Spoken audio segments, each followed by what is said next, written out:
Welcome to the Ontario Arm Wrestling Championships. I'm Dwayne Duck with my co-host, Ross Agathis. Now, you were mentioning before, just to fill our viewers in, to enter a contest such as this, can you go through the steps of I guess, mailing in the entry? You were mentioning weigh-in. Can you describe a bit of that? A lot of times what will happen is that the organizers of the tournament will have flyers out to different taverns, to different establishments that are associated in some way with the arm wrestling. They will put bulletins in different areas that they know the arm wrestlers will see. They will, word of mouth is an important factor. Very few pre-registrations. The majority of them are that morning of the competition. Really? Like we had the scales open at 12 noon, and we had to shut them off at 2 o'clock because we had far too many competitors for what we expected, and we had to. Oh, really? You know, so it doesn't happen too often, but it's nice to see that we actually fill their quota and more. For sure. You know.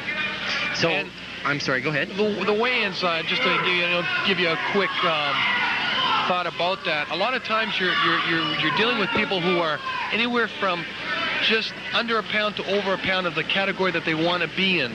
And therefore, sometimes they have to, if they're under, they're fine, because that's the category they want to be in. But if they want to make the 165 and they're weighing in at 165 and a half, they have to start disrobing until they get under that 165. And it is funny sometimes because, I mean, they're down to their birthday suits. and finally, they do make that weight.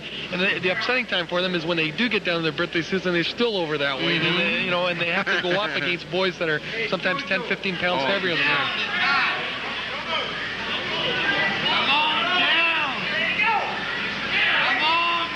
We're back with the left-handed men.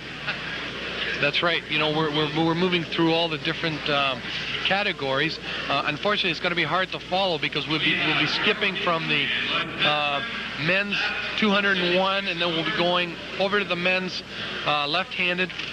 We've been moving into the women's. Soon we should be seeing the juniors moving into that, and there's some good prospects there, anywhere aging from 15 years old up to 18 years old, and I'm sure the audience will be quite impressed on how developed some of these techniques have become with these kids. Down she goes. Come on, Jojo.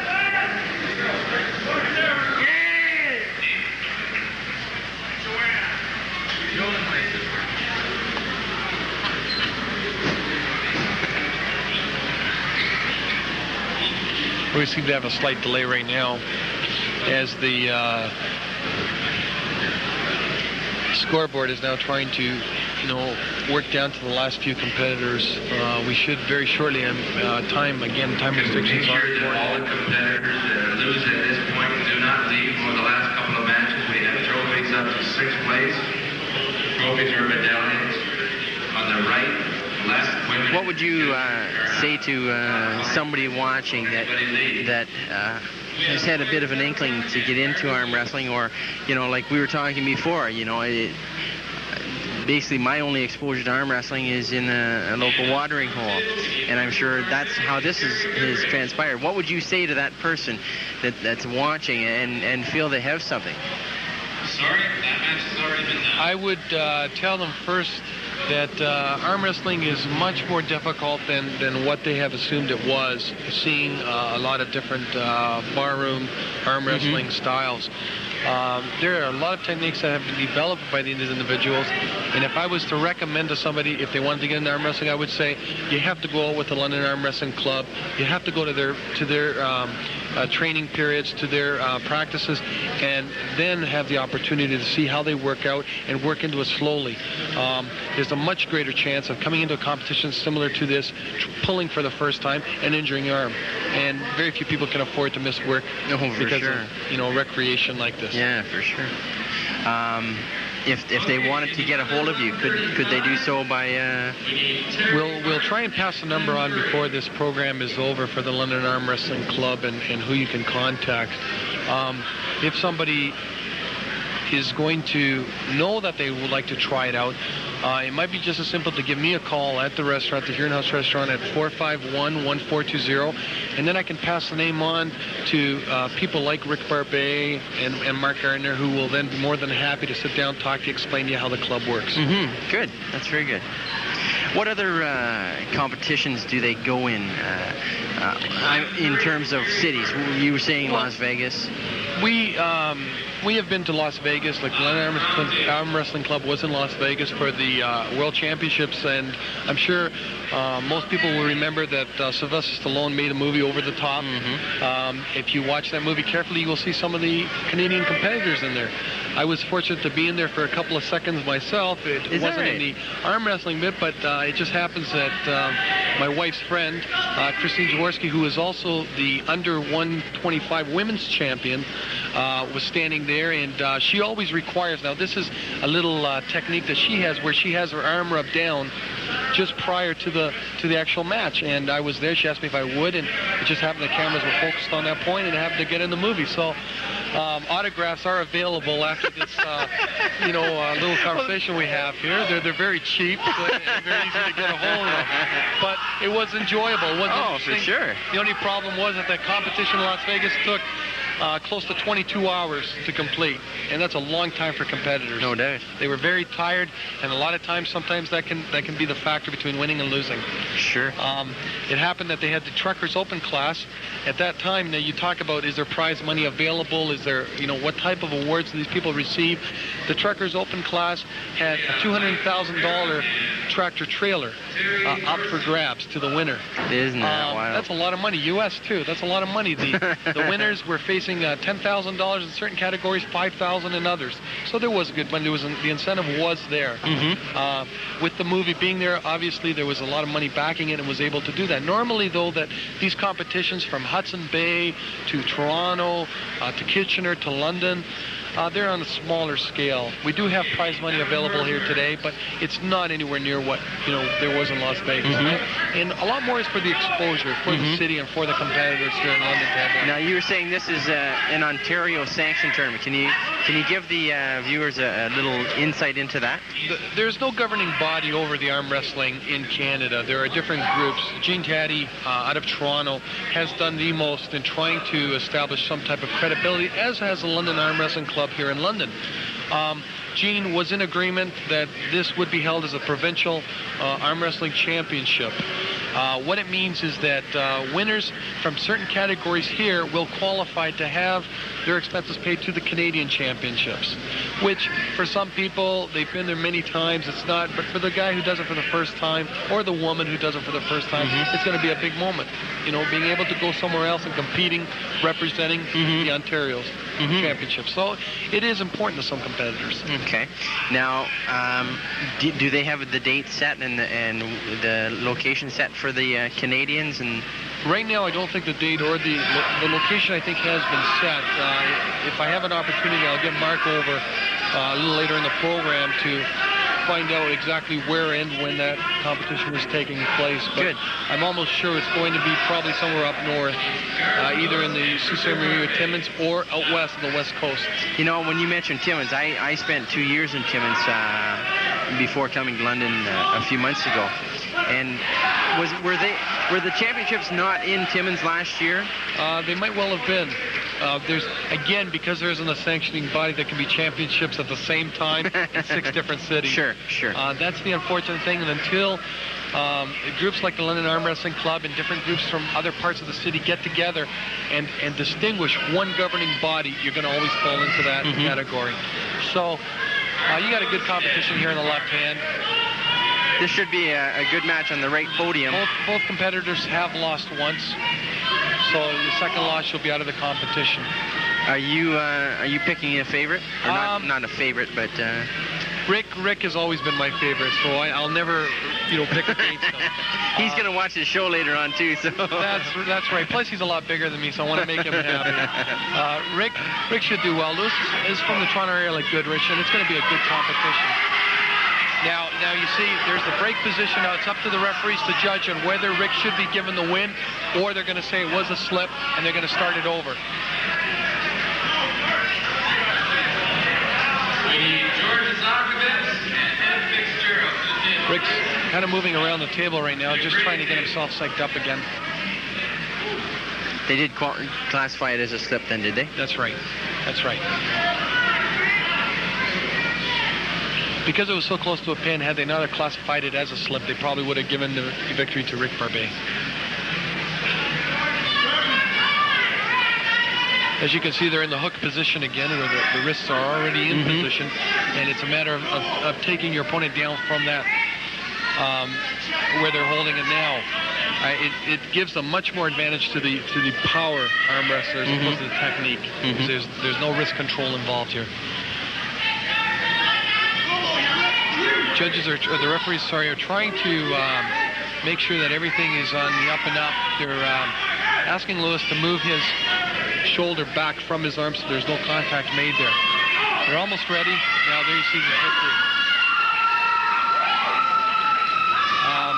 What you had there was Baarbe taking him down the first time, then losing it on the slip and having a rematch, and then Lewis taking him the second time. They can happen very quickly. You can expend a lot of energy on that first try, and sometimes too much, and you can't get it back to second. You can see the table moving. I mean, there's so much jerking going on. Yeah, there's a lot of competitors. A lot of people wouldn't think that. Now you see what happened there was a prime example. They both hesitated for a second, trying to build up some mobility for their final push. And George hit him right at the right time, caught him down just as the other gentleman was going at it, and he would have beaten him at the same time. They both hit each other, but George got him before the other guy did. Fairly excited, isn't he? Yeah. He's always been a very exciting competitor. He's a wild man in these circuits. He doesn't show restraint too much. He lets himself be known. Well, different people have different ways of psyching themselves up, and I guess there's nothing wrong with that, is there? No. If he gets the job done, that's right. If it helps the competitor win his match, then that's what he's got to do. He's also one of the most dramatic in terms of getting his legs wrapped around the post. I don't think we've mentioned to the viewers that is legal. That is done quite often. For some competitors, they feel they get better leverage, and that's why they do it. As long as you don't make any contact with your competitor, with your leg, either kicking him or anything like that, it's okay. And that's what a lot do.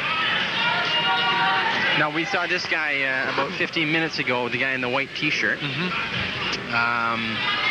Again, do you think he has a solid shot here? No, I don't.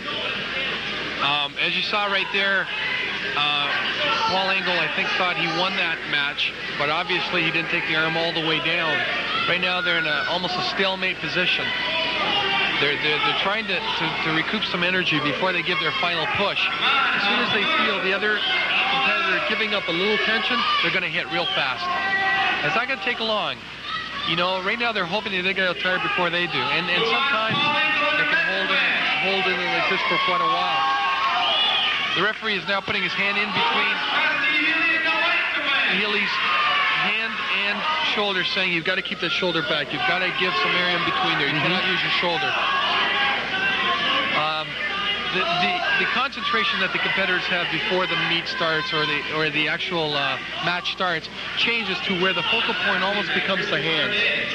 They try and watch the hands.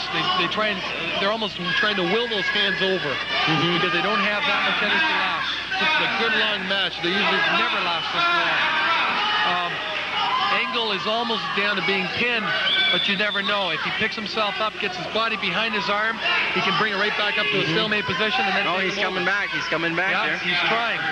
This is a lot of energy taken out on this one. You're almost back. He's going to win the competition almost now. He's got the momentum going. Crowds are getting excited over this competition, and I can understand why. It's one of the best ones that we've seen that we've had this program on. See, now he tried to jerk it there, lost some ground. Now there it is. He was giving a last push. He's complaining now that he slipped out. Paul's saying that he had the competition won, and that's why he pulled out. And they're giving it to him. Paul Engle won that last match. Boy, that was quite a match. That other match was just as controversial as the one we just saw, and it's unfortunate we couldn't have shown both. Yeah. In their duration. It happens sometimes where you get two great matches or two mediocre matches. The viewers probably saw some guys jumping up and down. the match we were watching was an extended one, probably 2 or 3 minutes almost. It seemed like it. And the other one was quite a match as well. Yep. We got Rick Baarbe. We got Rick Baarbe up again, and for those who are wondering why he's competing back-to-back, it's because last time he was competing with his left hand, now he's back to his right hand. And unfortunately, if you want to go into both classes like that, you know, you sometimes have to pay the dues by coming up that close together. There's a quick pin. They both pulled off real fast. Rick was able to turn that wrist quicker and get him down, get his weight behind it. Gary Goodridge in the finals. Now, like I told you before, Rick Baarbe and Gary Goodridge will be meeting in the finals. Gary already beat Rick once earlier this morning. Therefore, Rick's going to have to beat him twice in the finals to take it. If Gary wins even one, he's won the over 201-pound right-handed heavyweight division. I see. Now, what time did you get going underway this morning? We started today. The actual weigh-in started between around 11 a.m. The heaviest was between 12 and 2 o'clock. We had to shut off, like I said, the scales at 2 o'clock. The arm wrestling started at 2:30. We had to shut it off from main stage at 4:30 because they had other competitions going on. I'm sorry, 4 o'clock. What we had to do then was take it in the back rooms and set up the tables there, and it's almost like a barroom arm wrestling situation. No microphones. That's why my voice is almost disappearing right now, because I had to do a lot of yelling to get those competitors to the tables. And fortunately, if we hadn't done that, we'd still be sitting in the prelims right now, and we would be nowhere near the finals. Yeah.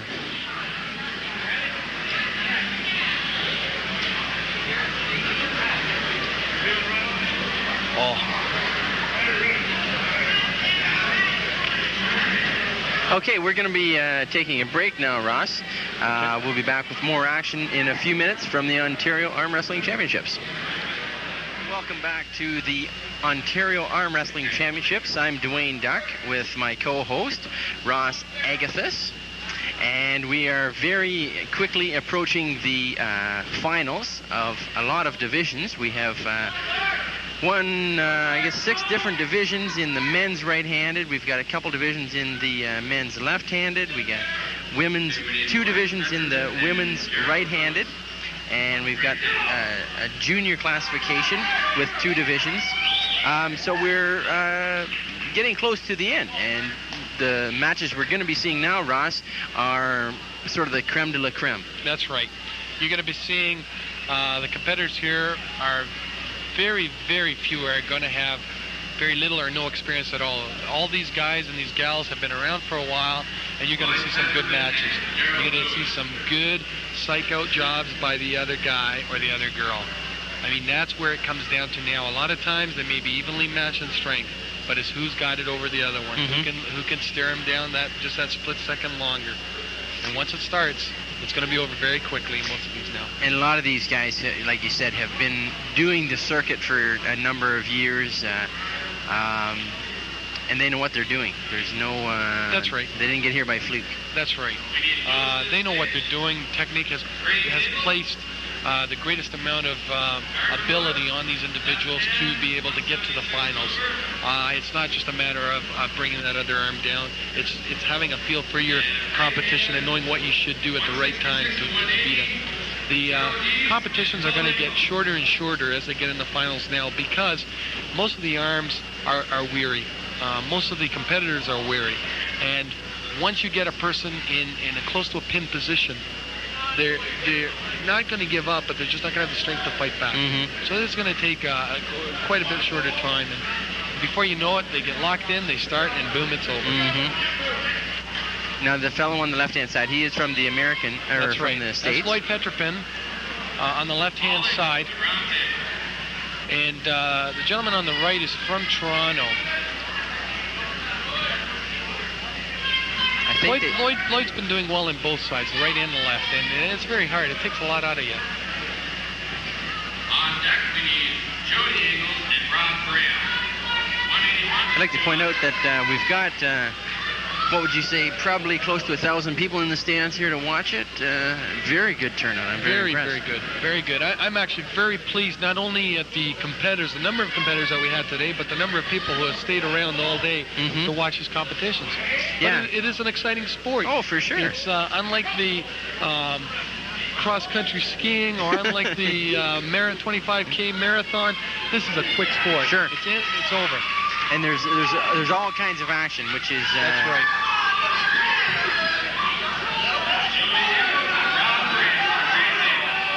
Now you see, now we're getting a little bit of trouble here between the competitors. The referee has stated to one of the competitors that his shoulder was over the center line, therefore using his shoulder as part of his ability to take the other person down. They're going to call it back, and they're going to have to start over. For those of you who are watching the monitor right now and have picked up the referee in the left with the harness, I'm happy to say that did not happen in arm wrestling. That happened horse around after arm wrestling practice, so it is safe to say that you can come out, have a good time, and not worry about breaking too many bones while you're competing. Like we were saying, it's like going and playing hockey for 2 hours, and as you step out onto the ice and you wipe out after you're dressed and showered and you break your arm or something. That's right. That's exactly it.